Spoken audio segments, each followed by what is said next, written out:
Kabilang ang Golden State Warriors sa mga posibleng bagsakan nitong si Kawhi Leonard mga idol kung tatapusin niya na ang kanyang career sa LA Clippers. Palpak, disaster ang naging kampanya nitong si Kawhi simula nang pumunta siya sa LA Clippers. Malaking factor doon ang kanyang pagiging prone sa injury. At yung kanyang mga kasama ay meron ding mga nararamdaman at mayroong mga malaking red flag sa kanilang chemistry. Una, ang Miami Heat. Desidido ang Miami Heat na dumagdag pa ng isa pang star player para i-partner kay Bam Adebayo at kay Tyler Hero. Kailangan nila ng isa pang option para kung sakaling mayroong ma-injured sa kanilang mga core player ay mayroon pa silang maasahan. Pangalawa, ang Golden State Warriors mga idol.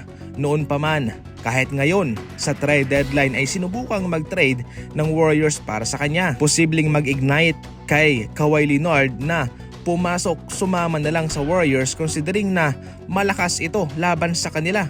Pinahiya nilampaso nito ang kanyang kupunan sa play-in. Pangatlo, ang Minnesota Timberwolves mga idol. Katulad pa rin po sa Miami Heat, kailangan nila ng isa pang option na maasahan. Ngayon, paano ba ito? Kay Kawhi Leonard, kailangan niya ng isang kupunan na marami siyang katulong, yung hindi siya mabibigitan. Sa Clippers, siya ang main man, siya ang nagbubuhat. Kaya kung siya'y ma-injured, wala na, katapusan na, nahihirapan sila. Kaya ang bagay sa kanya ay yung marami siyang kasama, marami siyang katulong. Isa na dyan, ang Golden State Warriors. Immature pa itong si LaMelo Ball at hindi totoong leader. Base lamang po yan sa kanyang sinabi sa kanyang interview pagkatapos ng kanilang elimination game laban sa Orlando Magic.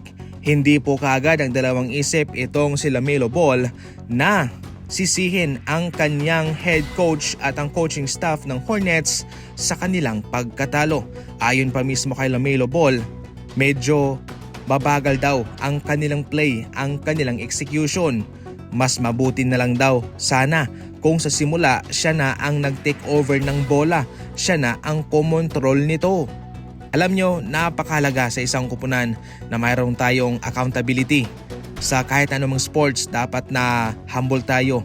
Kung mayroon tayong mga pagkukulang, dapat na tayo mismo yung aako. Sa ginawa nitong si LaMelo Ball sa kanyang mga sinabi sa interviewing ito ay nagpapakita lamang na hindi siya ang totoong leader sa kanilang kupunan. At kung dumating man ang araw na iyon ay marami pa siyang dapat na matutunan bilang leader ng kanilang team, especially bata pa siya at magtatagal pa siya sa NBA at sa Charlotte Hornets. Kailangan niya ng pagbabago sa kanyang mga pag-iisip, sa kanyang mentalidad, na para bang kung magsasalita siya ay parang hindi siya nagkakamali, na para bang napaka-perpekto niya. Siyempre sa kanilang coaching staff, meron din silang pagkukulang pero hindi mo sila makikitang magsalita, maririnig na sasabihin nilang kasalanan yan ng aming mga players.